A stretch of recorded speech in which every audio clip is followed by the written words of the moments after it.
하나님 감사합니다. 우리를 죄와 사망에서 건져주시고 하나님의 자녀로 서게 하실 뿐만 아니라 성경을 통하여서 하나님 자신을 나타내시고 또 자연 만물을 통하여서 일반 계시로 하나님 자신을 나타내셔서 우리가 하나님이 어떠한 분이시고 무엇을 원하신지를 알면서 이 땅에 살아가게 하시니 감사합니다. 하나님의 나라는 하나님이 계획하시고 하나님이 이루어 가실 줄 믿습니다. 나의 부족함과 연약함 때문에 하나님 나라가 실패되지 않을 것이고 나의 잘남 때문에 하나님이 계획하셨던 것보다 하나님 나라가 더 커지거나 계획과 달라지지 않을 것입니다. 하나님, 나의 교만함 때문에 하나님 나라를 보지 못하는 일이 없게 하시고 나의 부족함과 연약함 때문에 또 실패하거나 넘어지지 않도록 우리를 붙들어 주시옵소서. 우리의 모든 인생들 가운데 붙들어 주신 그 주님의 손길을 기억하면서 바라보며 나아가는 우리들 될 수 있도록 이장 교리 시간을 통해서 깊이 배우고 묵상하게 하여 주시옵소서. 감사합니다. 예수님의 이름으로 기도드립니다. 아멘. 5장까지 왔습니다. 섭리죠. 섭리. 하나님이 작정하신 것들을 창조하신 것 안에서 하나님이 섭리해 가십니다. 통치하시고 보존하시고 다스리시고 유지하시고 이런 모든 것들을 하나님이 이렇게 섭리해 가십니다. 그래서 5장이 섭리로 등장합니다. 결국에는 전체적인 맥락이 하나님의 절대 주권 안에서 모든 것이 하나님의 주권 안에서 이루어진다 라는 것을 우리가 보고 있죠. 오늘은 마지막 섭리의 마지막 5항과 6항, 7항을 한번 보겠습니다. 5항은 신자에 대한 섭리. 이제 하나님이 다스리신다는 걸 알았죠. 이제 여러 가지 환경을 사용하신다는 것을 이 섭리가 그런 의미구나 라는 것을 우리가 이제 알았습니다. 그러면 이제 신자에 대한 섭리 좀 궁금하지 않아요? 하나님이 신자는 어떻게 섭리하실까? 6항은 더 궁금한 게 나옵니다. 불신자에 대한 섭리. 하나님이 불신자는 어떻게 다스리실까? 어떻게 통치하실까? 하고 마지막 교회에 대한 특별한 섭리 이렇게 등장합니다. 그래서 오늘은 섭리 마지막 날이고요. 같이 5항부터 한번 볼게요. 기니까 나눠서 한번 봅시다. 아멘. 자, 천천히 한번 봅시다. 하나님께서 신자들을 어떻게 섭리하시는가 했을 때 가장 의로우며 은혜로우신 하나님께서는 때때로 자신의 자녀들을 여러 가지 시험과 그들 자신의 부패한 마음의 상태에 얼마 동안 내버려 두신다. 하나님의 자녀들, 가장 지혜롭고 의로우시고 은혜로우신 하나님께서는 때때로 그리고 얼마 동안 그들 자신의 죄 짓는 것과 부패한 마음의 상태에 내버려 두신다고 합니다. 신자들도 유기가 있다는 거죠. 근데 완전한 유기가 아니라 부분적인 유기, 내버려 두심. 왜 죄 짓게 하느냐 했을 때 이렇게 표현합니다. 그렇게 함으로써 하나님이 죄를 시키는 거 아니고 그들의 본성대로 내버려 두는 거예요. 그렇게 함으로써 하나님은 전에 범한 그들의 죄들로 인하여 징계하고, 하나님의 자녀가 징계를 받는다 성경에 적혀 있죠. 그들에게 숨어있는 부패한 힘과 그들의 마음의 거짓됨을 깨닫게 하여 그들을 겸손하게 하신다. 대표적인 예가 사도 바울이죠. 하나님을 대적하고 많은 죄를 지었습니다. 그렇게 하기 전에 불러도 좋았잖아요. 그런데 사울이었을 때 바로 부르시지 않고 그 시간들을 허락해 주셔요. 바울은 많은 일을 감당하기 위해서 불렀다고 말씀하거든요. 그렇게 많은 일을 감당하기 위해서는 겸손이 필수입니다. 우리가 롤도 해보면 느끼지만 보통 일반적인 사회에서 자기가 좀 잘났다고 생각하는 사람이 목소리가 커요. 롤도 보면 캐리하고 있는 사람이 제일 욕 많이 하죠. 아닌가? 자기가 모든 분야에서 잘났다고 생각할 때 다른 사람을 질책하고 정죄하고 좀 교만이 많습니다.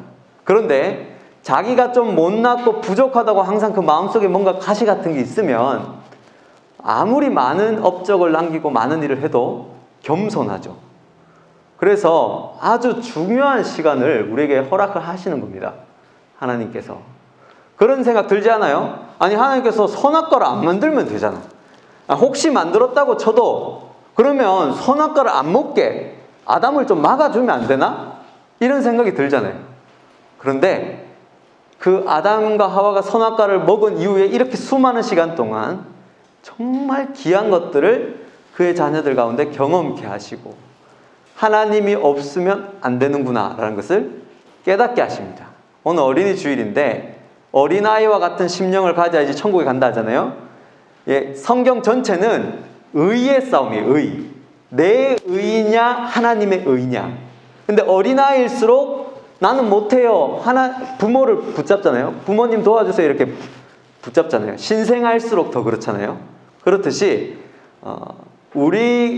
우리가 부족하다고 여기는 어린아이 같은 그 심령을 가지고 내 의는 없고 하나님이 필요합니다 라고 하는 사람이 천국을 가진다라고 표현하는 겁니다. 그래서 의의 싸움인데 그 의를 가지게 하는, 내 의 말고 하나님의 의를 가지게 하는 귀한 은혜라는 거죠.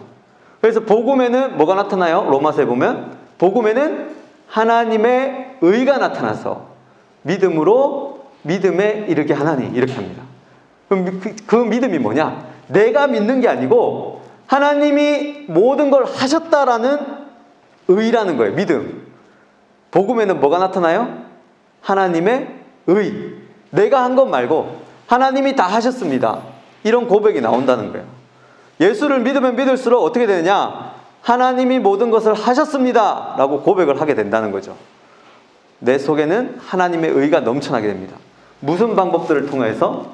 내가 이미 지은 죄들을 깨닫게 하시고 또 지을 동안 하나님이 간섭하지 않고 유기하심으로 우리가 이렇게 범죄했는데 그 범죄를 통해서 징계를 받게 되고 그래서 우리 안에 숨어있는 부패한 힘과 마음의 거짓됨을 깨닫게 하여 우리를 겸손하게 하신다. 성경에서 또 겸손을 계속 강조하죠. 왜 그렇죠? 의의 싸움이에요. 결국 내 의가 많으면 교만해지고 하나님의 의가 많은 사람은 겸손해요. 옆 사람한테 총 쏘지 않습니다. 제일 무서운 사람이 뭔지 알아요? 40일 동안 금식기도 하고 내려온 사람. 그 사람은 장난 아니에요. 교회에서 다 정죄해요. 와, 어떻게 저렇게 사냐? 부터 시작해서 뭐 목사님이 저거밖에 안 되냐? 부터 시작해서 자기가 제일 하나님과 가까워졌다 이거예요. 정말 위험합니다. 금식을 하지 말라는 게 아니에요. 올바른 방향으로 금식을 해야 되죠.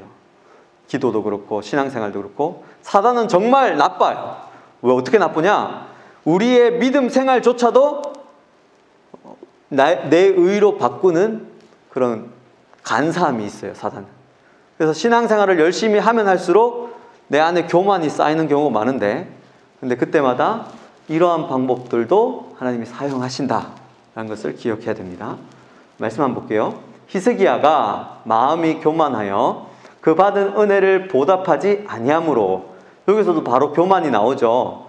진노가 유다와 예루살렘에 내리게 되었더니 어떻게 돼요? 징계를 받으니까 히스기야가 마음의 교만함을 뉘우치고 예루살렘 주민들도 그와 같이 하였으므로 진노가 히스기야의 생전에는 그들에게 내리지 아니하니라.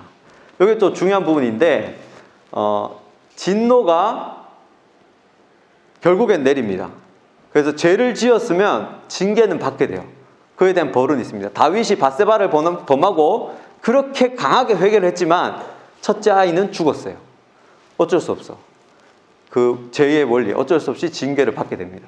우리도 이 땅에 살면서 그럼 내 멋대로 살다가 나중에 또 회개하면 되겠네? 이런 마음이 징계를 바라보면서 없어야 됩니다.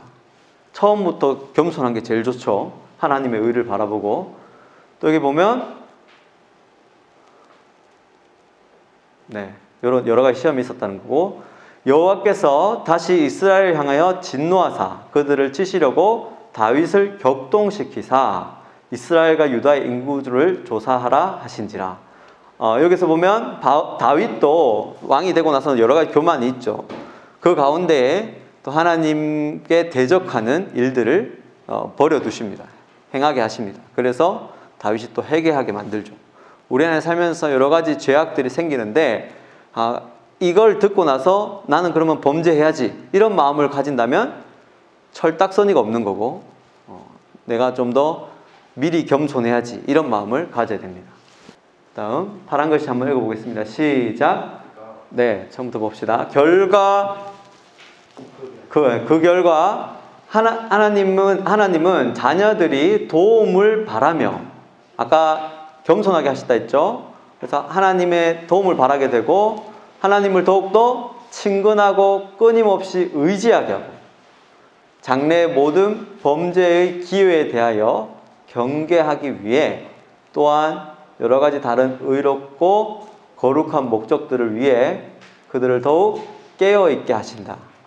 성도들도 유기를 시키십니다. 그대로 내버려 두시지만 그러한 이유는 그 뒤에 큰 죄들을 범하지 않게 하기 위해서 버려두실 때가 있다. 죄 가운데 놔두실 때가 있다. 하나님이 직접 놔두신다는 게 아니라 우리 안에 죄의 본성이 있다는 겁니다. 말씀 한번 볼게요. 여러 계시를 받은 것이 지극히 크므로, 지금 사도 바울의 고백이거든요. 너무 자만하지 않게 하시려고 내 육체에 가시 곧 사탄의 사자를 주셨으니 이는 나를 쳐서 너무 자만하지 않게 하려 하심이라. 여기서 가시라는 게 지금 신학자들 사이에서는 간질병이라고 말합니다. 설교를 하다가 갑자기 거품 물면서 넘어지는 거예요. 그러면 처음 설교하러 갔는데 믿음이 있는 사람들이야 하나님이 일하신다 이렇게 생각하지만 처음 만난 사람들인데 갑자기 그러면 야, 어떻게 저런 사람이 이런 걸 하냐? 이런 식으로 생각할 수 있죠. 세상적인 방법으로. 세상에서는 능력이 중요하잖아요. 얼마나 잘 낳느냐, 못 낳느냐 해서 복음의 파워가 다르게 느껴질 수 있는데 그 가시를 빼내기 위해서 기도를 3번 했다고 했어요. 근데 하나님이 가시를 제하여 주지 않고 그대로 내버려 두시죠. 왜? 나를 쳐서 너무 자만하지 않게 하려 하심이라. 바울이 가는 곳마다 교회가 개척되고 부흥이 되고 이러니까 자만하지 않게 위해서 그런 부족함들을 주십니다. 그래서 보면 대부분 교역자들 중에 이건 담임 목사님 저희 담임 목사님 빼고요. 교역자들 중에 괜찮은 사람이 잘 없어요. 그거는 어쩔 수 없어. 왜냐하면 고린도전서에도 얘기했듯이 부족한 자를 하나님이 쓰신다고 했어요. 그래서 잘난 사람 많잖아요. 솔직히 제가 와서 설교하는 것보다 박보검이 와서 설교하면 인기 많지 않겠어요? 좀 뭐 키 크고 멋있는 전도사님이 오면 좋잖아. 근데 저 같은 사람이 전도사를 하고 있으니까 좀 답답하죠. 근데 하나님은 그렇게 일을 하신다는 거예요. 이해하세요? 제가 온 거를. 그리고 이것이 내게서 떠나게 하기 위하여 내가 3번 주께 간구하였더니 은혜가 족하다라고 말씀하시는 거죠.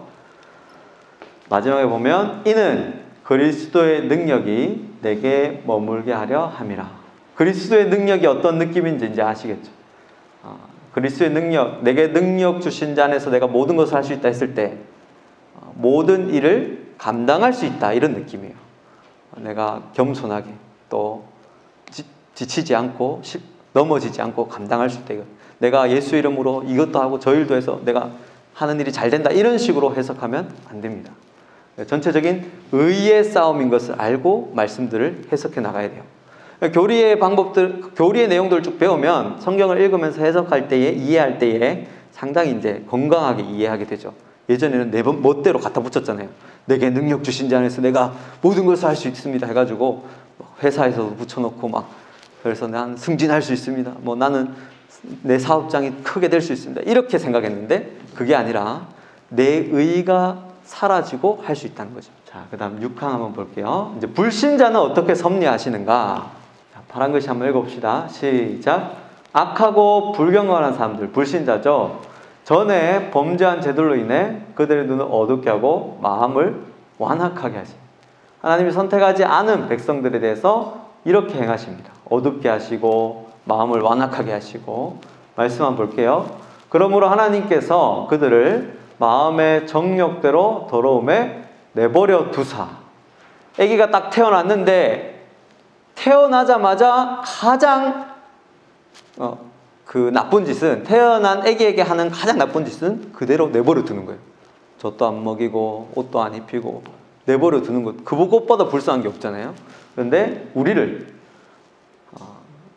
이렇게 죄인들을 이렇게 내버려 두십니다. 그들의 몸을 서로 욕되게 하게 하셨으니 이 때문에 하나님께서 그들을 부끄러운 욕심에 내버려 두셨으니 곧 그들의 여자들도 순리대로 쓸 것을 바꾸어 영리로 쓰며, 동성애에 대한 부분도 이 부분이 크죠. 우린 예수 믿으니까 잘 분별해서 기억해야 됩니다. 또한 그들의 마음에 하나님 두기를 싫어하며 하나님께서 그들을 그 상실한 마음대로 내버려 두사 합당하지 못한 일을 하게 하셨으니, 하나님께서 여기서도 내버려 두사 또 합당하지 못한 일을 하게 한다, 이렇게 표현하고 있습니다. 다음 파란 글씨 한번 읽어봅시다. 시작. 네. 의로운 재판장이신 하나님께서는 이해를 밝게 하고 마음에 역사할 은혜를 주지 않는다 말씀하시고, 그들이 이미 가지고 있었던 은사들까지도 거두시기도 하고 그들의 부패성이 죄를 짓도록 만드는 여러 대상들에게 노출시킨다.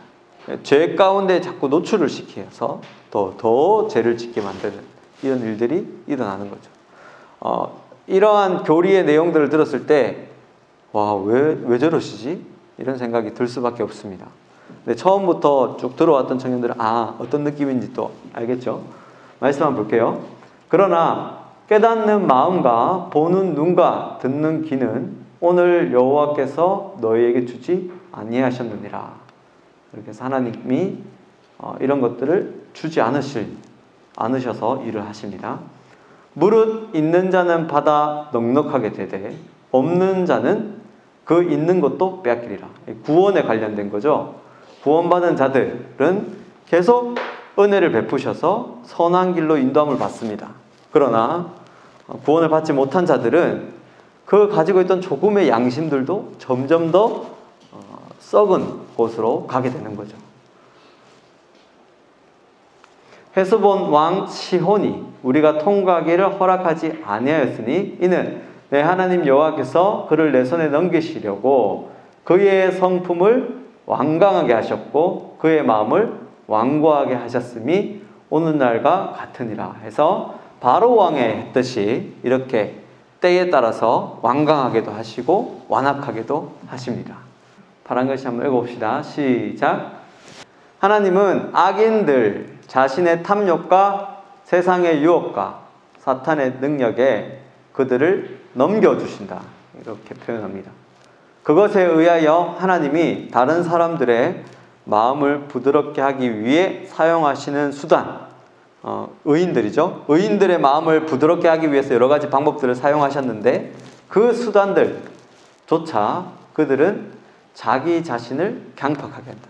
하나님이 여러 가지 자연 만물을 통하여서 우리 마음을 부드럽게 하는 수단들이 있는데 그들은 그거를 받아도 결국 자신을 강팍하게 만드는 데 사용합니다. 불의의 모든 속임수로 멸망하는 자들에게 있으리니 이는 그들이 진리의 사랑을 받지 아니하여 구원함을 받지 못함이라. 이러므로 하나님이 미혹의 역사를 그들에게 보내사 거짓 것을 믿게 하심은 진리를 믿지 않고 불의를 좋아하는 자들로 하여금 심판을 받게 하려 하심이라. 결국엔 심판의 자리로 가는데 그 과정이 하나님께서 이렇게 섭리를 하십니다. 하나님이 선택한 자들과 선택하지 않은 자들의 섭리의 차이가 있죠. 밑에도 말씀 보면요, 고린도후서에 우리는 구원받는 자들에게나 망하는 자들에게나 하나님 앞에서 그리스도의 향기니 이 사람에게는 사망으로부터 사망에 이른 냄새요. 똑같은 그리스도의 향기가 뿜어져 나옵니다. 그러나 어떠한 사람에게는 이게 사망의 냄새로 느껴지고 저 사람에게는 생명으로부터 생명에 이르는 냄새라, 이렇게 합니다. 근데 마지막에 뭐라 하죠? 누가 이 일을 감당하리요? 하나님이 하신 일을 누가 어떻게 이것을 이해하고 답변하고 할 수 있겠나 이 말이죠. 자, 마지막 7항 한번 볼게요. 이제 교회에 대해서는 어떻게 섭리하시는가? 하나님이 모든 것을 작정하시고 그 작정하신 것을 이루어가기 위해서 창조를 하셨습니다. 그리고 그 창조 안에서 작정을 이루기 위해서 모든 만물을 사용하셔서 이제 섭리를 하시는데, 신자에 대한 섭리, 불신자에 대한 섭리, 마지막 교회에 대한 섭리를 어떻게 하시는지 한번 봅시다. 크네요. 이거 그대로 한번 읽어봅시다. 시작. 하나님의 섭리는 일반적으로 모든 피조물에게 미치지만 가장 특별한 방법으로 그의 교회를 돌보시며, 이 모든 섭리들 가운데 최종적인 목표가 교회를 향하고 있다는 거예요. 여러 가지 섭리들이 있지만 교회를 회복해야 하는 거. 이 교회가 중요한 의미가 있는데, 에덴 동산이 있죠. 에덴 동산이 죄악 때문에 무너지고 하나님이 뭘 세우셔요? 성막을 세웁니다. 성막이 또 무너지고 이제는 성전으로 가죠. 결국 에덴 동산에서 성전까지 오고 마지막 신약 시대 때는 교회까지 오게 됩니다. 이 모든 과정이 결국에는 교회라는 것은 하나님 나라의 모형인데, 하나님 나라를 세워가기 위해서 이 모든 과정들을 다 섭리하시고 만들어 가시고 지금까지 오게 하셨다는 겁니다. 최종 목표는 교회이고 결국 하나님 나라의 회복입니다. 아담과 하와가 죄짓기 전에 하나님과 교통하면서 모든 것들을 누리고 영광 가운데 살았듯이, 이제는 그의 백성들 전부가 하나님 나라에서 그렇게 살게 될 것입니다. 그것을 위해서 특별하게 더 섭리로 인도하신다는 거죠. 그리고 모든 일을 교회의 유익이 되도록 처리하신다.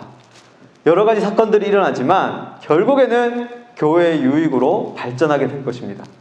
로마에서도 많은 핍박들이 일어났지만 결국에는 많은 예수 믿는 사람들이 넘쳐났고, 또 여러 가지 핍박들이 있었지만 또 부흥이 되고, 이런 일들에서 교회가 넘쳐나고, 한국에도 와서 여러 가지 사건들을 통하여서 교회가 이렇게까지 많아지고, 코로나 때문에 어려움이 있지만 우리의 신앙이 워낙 개판이 되어서 코로나란 것을 허락해 주셔서 신앙을 바로잡게 하시고, 이건 제 해석이지만 무분별하게 세례를 베풀게 함으로써 누가 교인인지 아닌지를 구분 못하게 있는 그 실정에 있는 우리 한국교회에 코로나를 주셔서 진정한 교인들만 교회에 또 머물도록 허락하신 것을 하셨지 않나. 이건 개인적인 견해입니다. 여러분들도 나름의 그런 해석이 있겠죠. 자, 말씀 한번 볼게요. 이를 위하여 우리가 수고하고 힘쓰는 것은 우리 소망을 살아계신 하나님께 두미니 모든 사람, 특히 믿는 자들의 구주시라. 모든 사람의 구주시지만 특히 믿는 사람들의 구주라 표현하고 있습니다. 28절에 보면 우리가 알거니와 하나님을 사랑하는 자 곧 그의 뜻대로 부르심을 입은 자들에게는 모든 것이 협력하여 선을 이루느니라. 여러 가지 우리의 부족함도 있지만 결국에는 협력하여서 선을 이루어 가십니다. 하나님이 그렇게 일을 하십니다. 지금 당장에 우리 청년부도 똑같아요. 누가 잘못했다고 해서 너무 질책하지 마세요.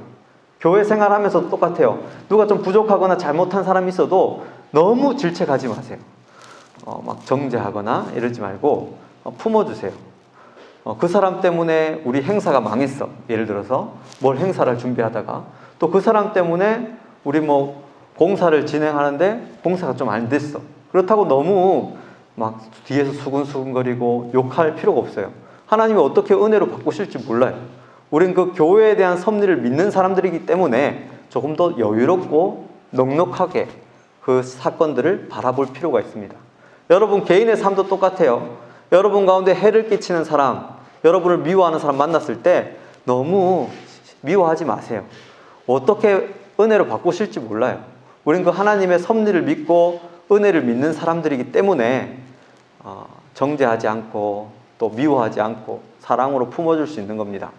여러분 학교에서 회사에서 섭리를 믿는 사람으로서 누구든지 누구와도 화목을 이루고 화평을 이루면서 십자가의 사랑으로 살아내는 우리가 되었으면 좋겠습니다. 74페이지 한번 봅시다. 해설, 5항 해설. 첫 번째 줄 끝에 줄 쳐주세요. 작정에서도 인간의 의지는 매우 중요한 위치를 가지고 있었던 것처럼 섭리 역사에서도 인간의 의지가 중요하다. 우리를 기계적으로 다루시지 않죠. 신자들 다룰 때도 그래요. 하나님이 우리를 막 기계적으로 다루지 않아. 우리가 막 버튼 하나 누르면 말씀대로 순종하고 이렇게 하지 않고 내버려 두십니다. 그러나 그 모든 일을 협력하여서 더욱더 겸손하게 만들고 하나님을 의지하게 하나님 만들어 가십니다. 그리고 그 다음 단락에 74페이지 중간쯤에 보시면 하나님은 신자들을 기계적으로 본능적으로 이끄시지 않고 이렇게 되어 있죠. 인격자로 대우하신다. 선과 악을 택하도록 그들의 의지적 행동을 보존하신다. 옛날에 그런 말씀이 참 이해가 안 됐어요. 예수를 믿으면 내게 오면 내 멍에는 쉽고 가볍다 이렇게 했는데 신앙생활 하는 게 쉽지 않잖아요. 예배 드리는 것도 어렵고 신앙생활 교회 출석하는 것도 쉽지 않아요. 근데 왜 쉽고 가벼우냐 했을 때 영적인 부분으로 좀 생각할 필요가 있는데 진짜 싫어하는 것을 계속하면 어때요? 진짜 미치겠죠, 사람이. 내가 제일 싫어하는 것을 계속 시켜, 누군가. 나는 그 사람 종이라서 나는 그걸 안 하고 싶은데 계속 그거를 해, 평생. 얼마나 힘들겠어요. 우리가 하나님의 형상대로 만들었는데 죄를 짓는 것이 우리가 가장 힘든 일이에요, 원래는. 근데 사단의 종이 되면서 무조건 죄가 시키면 시키는 대로밖에 못 살아. 누가 나 미워하면 아무 거리낌 없이 똑같이 미워하고, 세상 사람들은 아무렇지 않지만 예수 믿고 나면 그게 제일 힘들잖아요. 왜 내 마음 아직도 이렇게 쓰레기일까? 이게 제일 힘든데 예수를 믿고 나면 자유인이 되어서 선택을 할 수 있어요. 그전에는 선택을 못해. 무조건 죄 짓면서 살아가는데 예수를 믿고 나면 이제 자유인이 돼서 하나님의 말씀을 선택할 수도 있고 죄를 선택할 수도 있어요. 그래서 예수님의 멍에는 쉽고 가벼우니라 이렇게 말씀하시는 겁니다. 여기서 똑같아요. 방금 읽었던 말씀에서도 기계적으로 우리를 다루시지 않고 인격적으로 우리의 의지를 존중하시면서 이끌어 가십니다. 상당히 인격적으로 매너 있게 하시죠. 그래서 그런 말씀이 나오는 겁니다. 그 밑에 줄에 보시면 74페이지에 따라서 있죠. 따라서 신자들은 하나님의 도우심만을 생각하고 함부로 행동해서는 안 되고,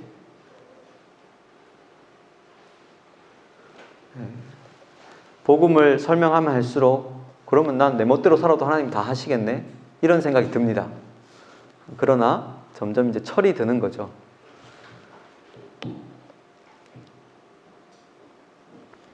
그리고 6항 해설 한번 볼게요. 75페이지의 끝에 줄 보시면 악한 자의 의지적 행동에도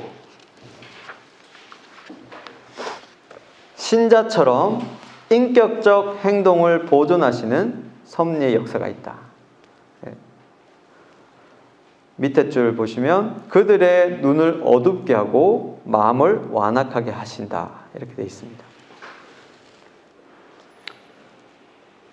맨 6항 해설 마지막에 밑에서 세 번째, 네 번째 줄 보시면 하나님의 작정이 틀림없이 섭리를 통해 성취되지만 하나님은 악인들에게 죄를 짓도록 강요하시거나 명령하시는 것이 아니다. 항상 강조하지만 이 부분을 잘 기억해야 됩니다.